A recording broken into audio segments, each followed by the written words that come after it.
crackdown on dangerous stunt driving on the streets of Mississauga. How does that make you feel when this happens every Friday, Saturday night? Annoying. Sometimes from my balcony, all you see is like a bunch of cars doing donuts. You hear the loud noises. Residents say this has become a regular nighttime event, and they want it stopped. Plus, believed in the industry in this country.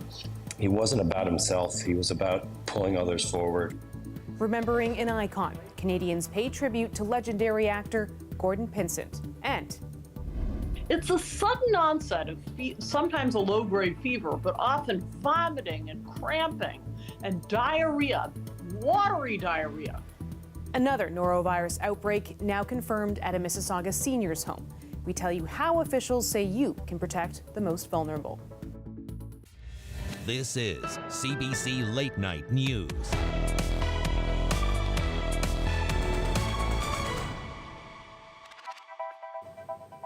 Good evening, I'm Farah Morali. People living in Malton are calling for a crackdown on stunt driving in a local mall parking lot. They say dozens of cars regularly gather in the Westwood Square in Malton.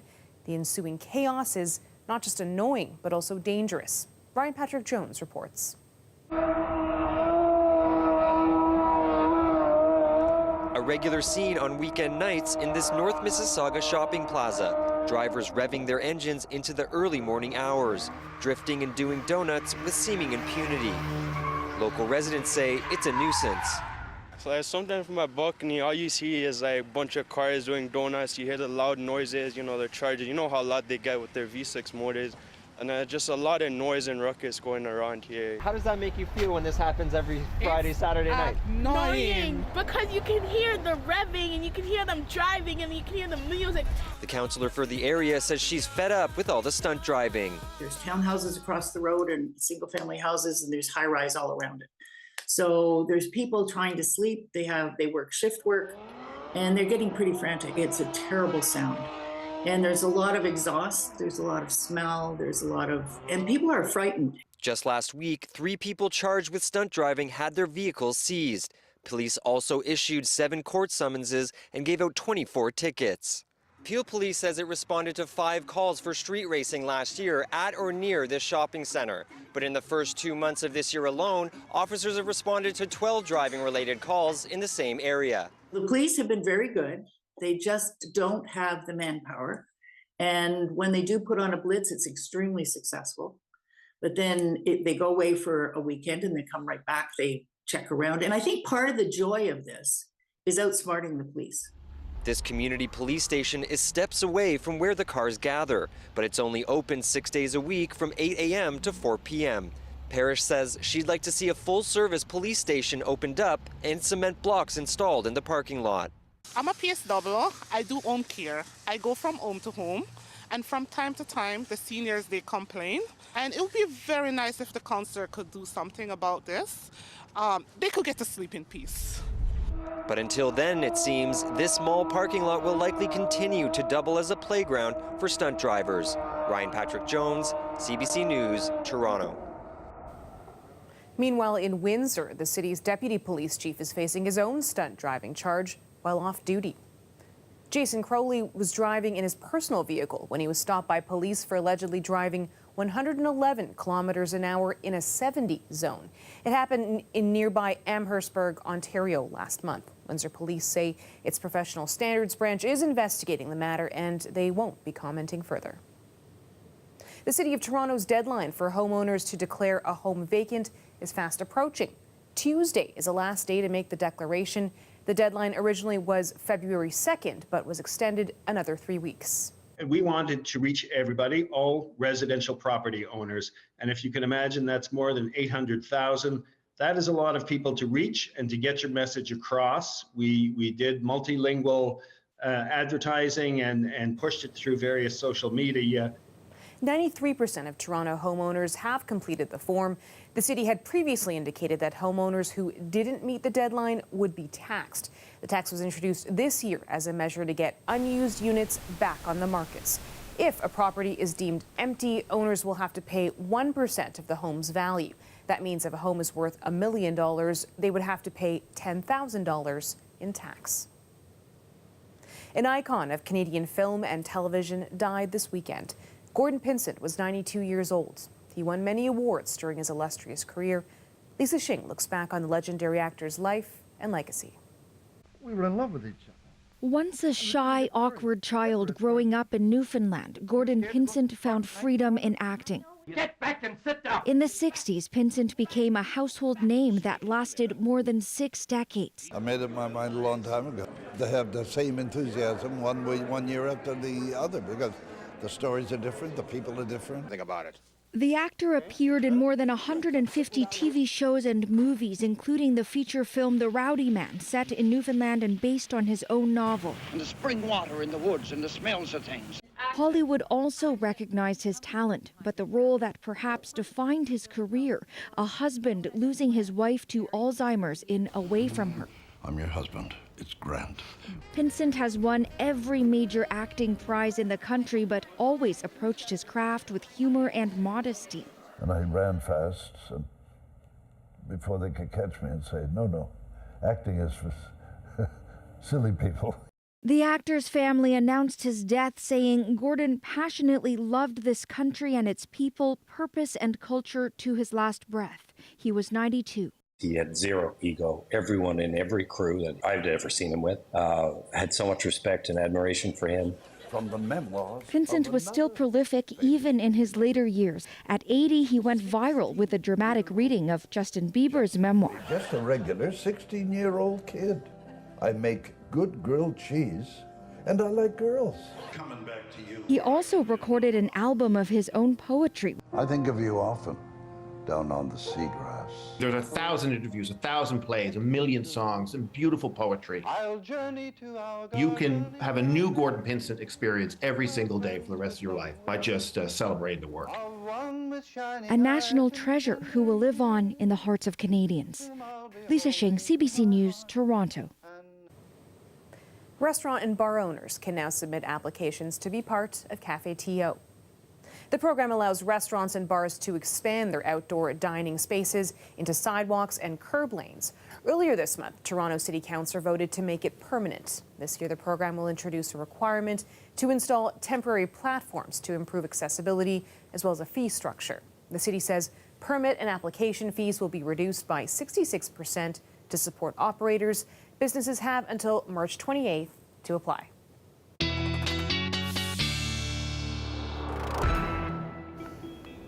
Sophia Kambalia from the Weather Network joins me live for a look at the forecast. Sophia, speaking of Café TO, it was so sunny and beautiful today. It almost felt like patio weather, but I guess we shouldn't get too comfortable with what's on deck for tomorrow. No, because the sidewalks are about to get a little bit more narrow with more winter weather on the way. If you're like me, you're counting down the days to spring, only 22, but winter has another thing coming. Special weather statement already out in advance of this next big potent winter mixed bag system. It's part of the same storm energy, Farah, that brought us all the historic stretch of winter weather and this big blast down in California this weekend. That Gulf moisture tapping into some Arctic air in our neck of the woods, and it will again be a mixed bag of precipitation, snow to the north and to the east, a period of wintry mixing, and then rain to follow suit for everybody into Tuesday morning, along with, luckily, a warm-up.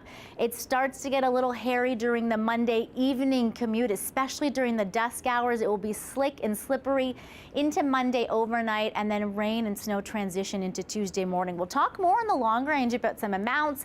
Definitely more snow for those of you east along that 401 up towards Ottawa, and some of the same areas that had freezing rain this past week. We'll see it again Monday into Tuesday. All the details in the timeline coming up in the long range, Farah. All right, thanks, Sophia.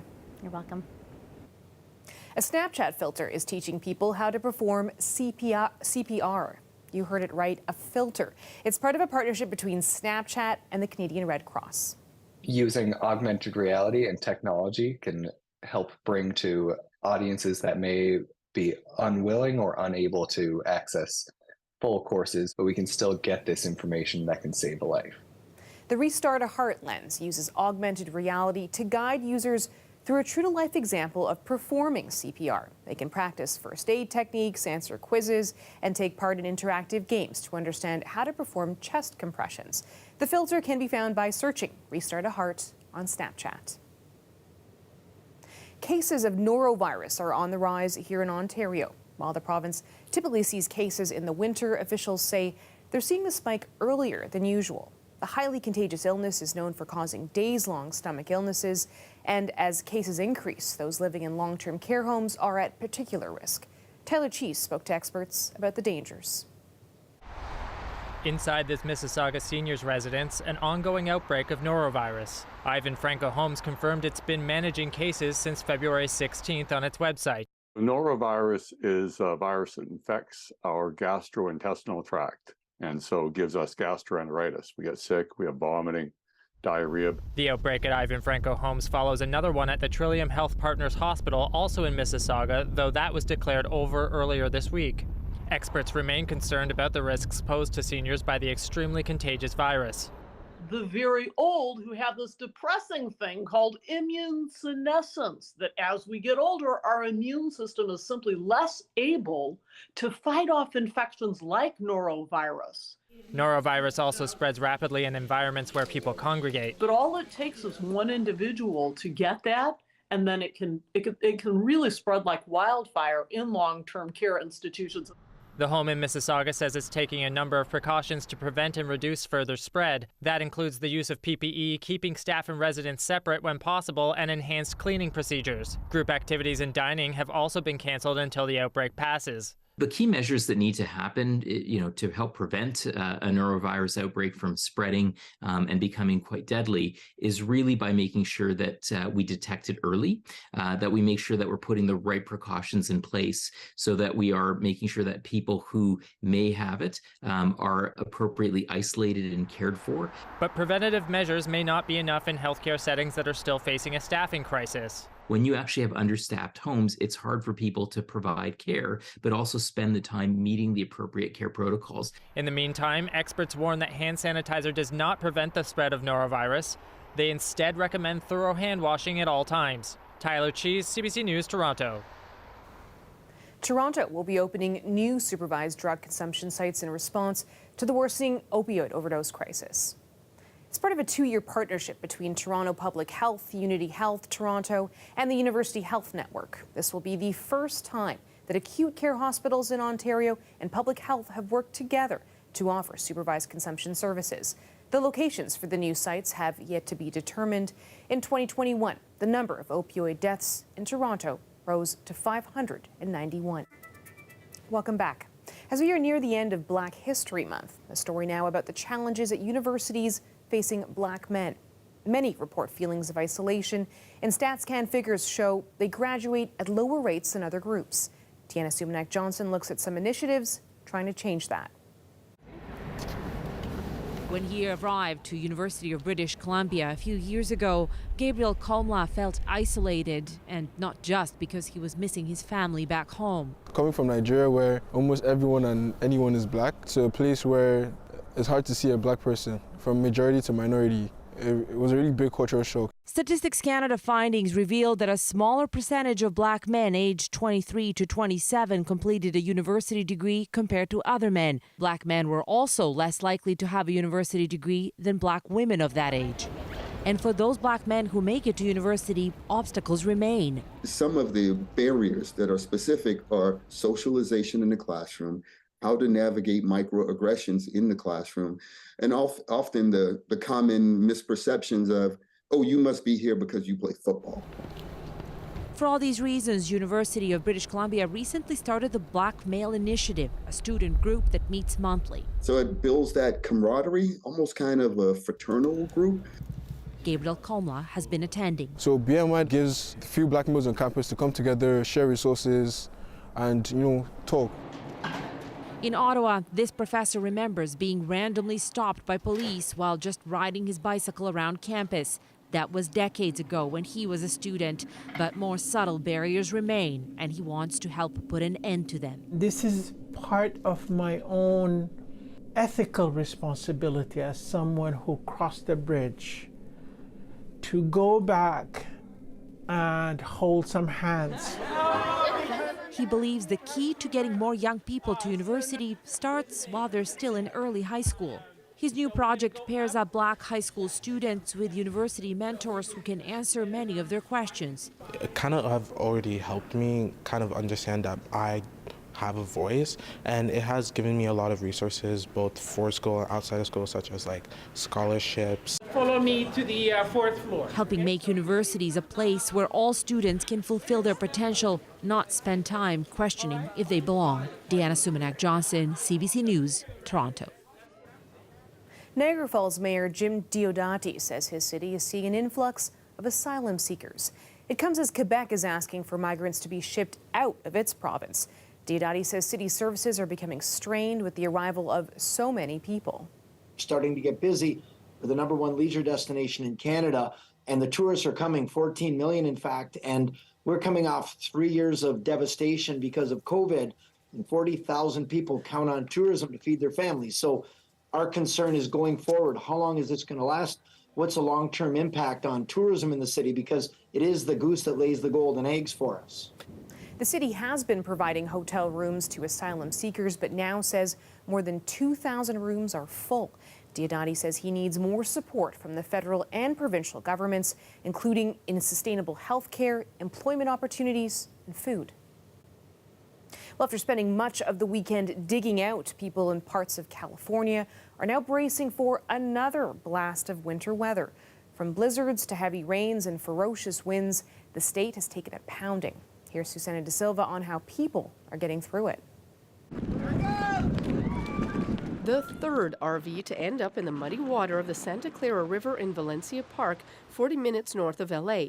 No one was hurt, but it made for a scary morning. There was knocks on everybody's doors, and I thought I was just dreaming. You know, you hear sounds, and I could see people pulling people out right here. So I haven't been able to get back and forth to work for a couple of days, and also I'm just kind of afraid we're going to have to evacuate if it gets any worse. From heavy rains leading to dramatic rescues to flooding, including this major highway, leaving this driver stranded on his Porsche, to unusual locations for snow like the foothills around LA, Southern California has been battered. It was the first time the National Weather Service office in San Diego had issued a blizzard warning for their mountains. Los Angeles has only seen rain like this a handful of times since records began way back in 1877, and more extreme weather is expected. Looking at additional rain and snow across central and northern parts of the state Monday through Wednesday. That will shift to Southern California and bring some additional rain and snow, but not looking at the amounts that we did earlier in the week. It all likely means several more long days for Adrian Bravilla in Sacramento, helping people not used to these conditions. We've been going for quite a while, you know, a couple days, but get a couple hours of sleep and come back, hit it again, do some sanding, keep people safe, and keep going. In preparation, Yosemite National Park is closed through Wednesday because of the threat of blizzards, while closer to LA at Big Bear Lake, all eyes have been on a pair of eagles working hard to try and keep their eggs warm, a job that won't get much easier for at least the next few days. Susana De Silva, CBC News, Vancouver. Well, back here in Ontario, some messy weather could be headed our way. Right now in Toronto, it's mostly clear, a temperature of -3. Sophia Kambalia will be back with the last look at the forecast coming up next. A unique global sporting event happening in Mississauga this weekend. Some of the world's best rowers taking part in the 2023 World Indoor Rowing Championships. We've had great representation from the team, the women's team from Tokyo that won gold, the women's 8, and they represented us so well today on the stage. And many Canadians from different schools and different programs sort of in the mix. The two-day championship takes place at the Paramount Fine Food Centre. It brings rowers from all over the world and of all ages. The youngest rowers competing are under 17 years old, with the oldest setting a world record at the age of 91. Some are training for future ventures. We're Olympians from the 2020 Games, and we're hopefuls for the 2024 Olympics in Paris. Rowing's not a sport where you race a lot, so this is a great opportunity to get to a start line. The World Championships were the indoor debuts for both Olympic champions. Both came away from today with medals in the 2,000-meter events.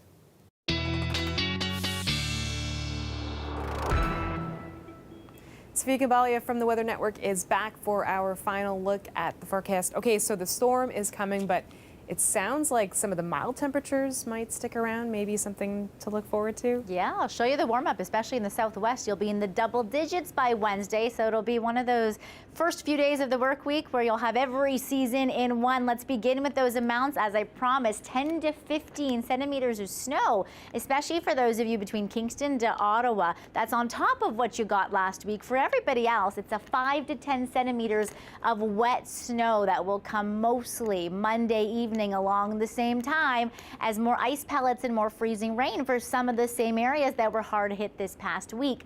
Luckily, though, it'll be lesser in intensity than this last Colorado low that we had, and luckily that warm up will mean everybody changes over to rain, especially in the southwest, into Tuesday morning, so you'll have most of that icing washed away. Here's that main timeline as promised. Monday evening, snowy by the 5 p.m. commute, periods of low visibility. That's when we have that wintry mix coming then into the overnight period and some really slick driving conditions. You change over from snow to rain Tuesday morning. You'll stay as snow, though, in the Ottawa Valley and east of Kingston. And then Tuesday is the day for that winds gusting 50 to 60 kilometers an hour and that big warm up. We will really quickly switch over to a southerly flow. You'll feel that warmth Tuesday into Wednesday before the next little trough of wintry weather comes in. Yes, there's more, and maybe even late week as well.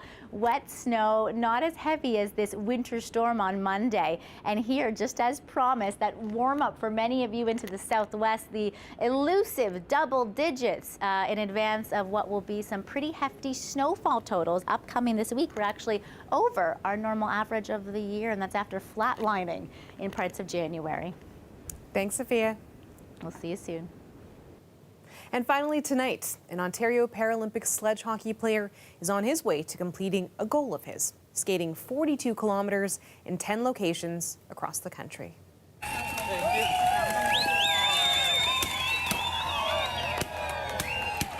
That is Tyler McGregor. He's carrying on the legacy of Terry Fox in his own way and raising money for the Terry Fox Foundation. He has a goal of raising $100,000. This skate took place in Stittsville, Ontario, just outside of Ottawa. It was supposed to be at the Rideau Canal, but officials were unable to open the ice this winter due to warm weather. And that is our show for you tonight. Thank you so much for watching. You can stay caught up on news anytime on our website at cbcnews.ca. I'm Farah Morali. Have a great night.